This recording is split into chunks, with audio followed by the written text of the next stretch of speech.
Alors c'est la rentrée, comme on l'a tous capté, à la météo désastreuse. Et personnellement, j'ai toujours été assez fan de cette période. Je me suis dit que c'était l'occasion de montrer mon écosystème de journal. Je vois partout sur TikTok des organisateurs en cuir, des carnets Louise Carmen, etc.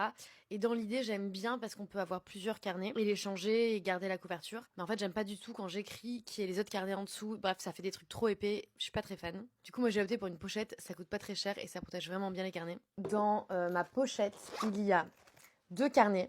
C'est le carnet A6 de Muji qui coûte 1,50 € chacun. Il y a celui à ligne qui me sert pour écrire en mode journal. J'ai aussi un journal chez moi dans lequel je peux écrire de façon posée le matin, le soir. Mais j'aime bien en avoir toujours un avec moi parce que si j'ai une petite névrose, une petite truc à raconter, bref, je peux écrire dans mon journal. Donc lui, c'est uniquement pour ça. Et j'ai un deuxième journal.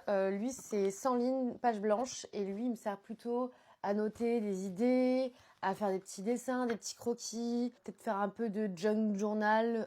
J'avais commencé à faire un peu ça en vacances cet été. Bref, l'idée, c'est un peu carnet créa.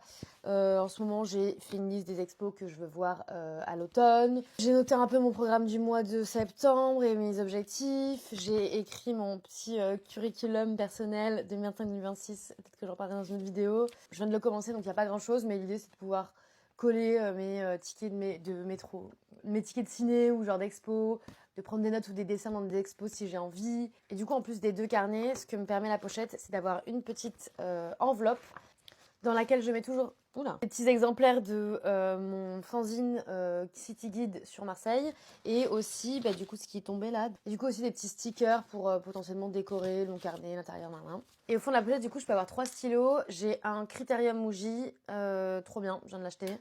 Un 0,5 ink pen de Muji aussi, c'est la taille parfaite, il est parfait. Et un surligneur Muji. Voilà, cette vidéo n'est pas sponsor par Muji, mais elle pourrait.